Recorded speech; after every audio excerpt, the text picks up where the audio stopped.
সুনানে তিরমিজির বর্ণনা, বিষ্ণু ঈসা ইসলাম মক্কা থেকে যত সাহাবারা হিজরত করে মদিনায় এসেছে, মদিনাতে কোনো না কোনো সাহাবার সাথে বিশ্বনবী ভ্রাতৃত্বের বন্ধনে আবদ্ধ করে দিয়েছে। সুবহানাল্লাহ পড়েন। মক্কা থেকে হিজরত করে যে সমস্ত সাহাবারা এসেছিল তারা ছিল মদিনার মেহমান। বিশ্বনবী এক এক মক্কার সাহাবীকে মদিনার এক এক সাহাবীর সাথে ভ্রাতৃত্বের বন্ধনে আবদ্ধ করে দিলেন। আব্দুর রহমান ইবনে আউফ রাদিয়াল্লাহু তাআলা আনহু, ওনার সাথে ভ্রাতৃত্বের বন্ধনে যে সাহাবীকে বিশ্বনবী আবদ্ধ করে দিলেন, ওনার নাম হচ্ছে সাআদ ইবনে রাবিয়া। মদিনার অনেক বড় ব্যবসায়ী। বিশ্বনবী বললেন, ও আব্দুর রহমান ইবনে আউফ, সম্পদ ছেড়ে দিয়ে, পরিবার ছেড়ে দিয়ে, স্থাবর অস্থাবর সব ছেড়ে দিয়ে আল্লাহ রাসূলের ভালোবাসায় মক্কা থেকে মদিনায় এসেছো। মদিনায় তোমার চিন্তা নাই, সাআদ ইবনে রবিকে আমি তোমার ভাই বানিয়ে দিলাম।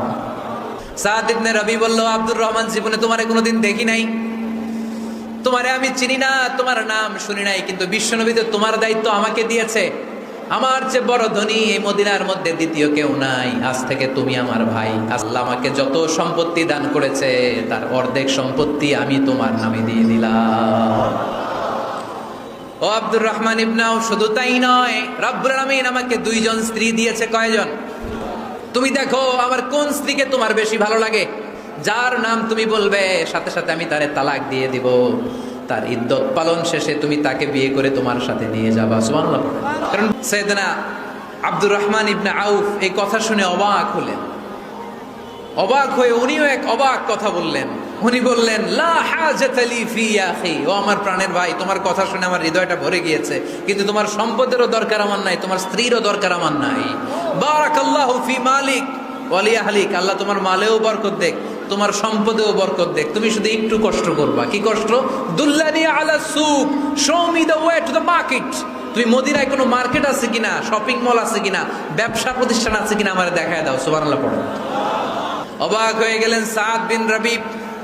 বললেন, ও আব্দুর রহমান ইবনে আউফ, ঠিক আছে, তুমি যদি নিতে না চাও তোমারে আমি জোর জবরদস্তি করব না। শুনে রাখো, মদিনাতে ইহুদিদের কয়নুকার একটা বাজার আছে।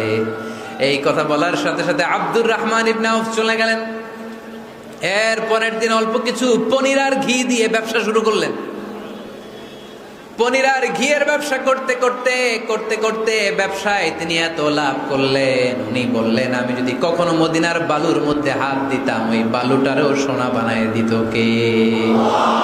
আব্দুর রহমান ইবনে আউফ আমাদের প্রেরণা।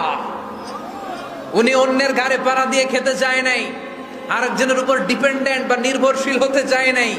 তিনি স্বাবলম্বী হওয়ার শিক্ষা, লেসেন কিয়ামত পর্যন্ত গোটা বিশ্বের যুবকদের জন্য রেখে গিয়েছে। চিল্লায় বলো ঠিক কিনা?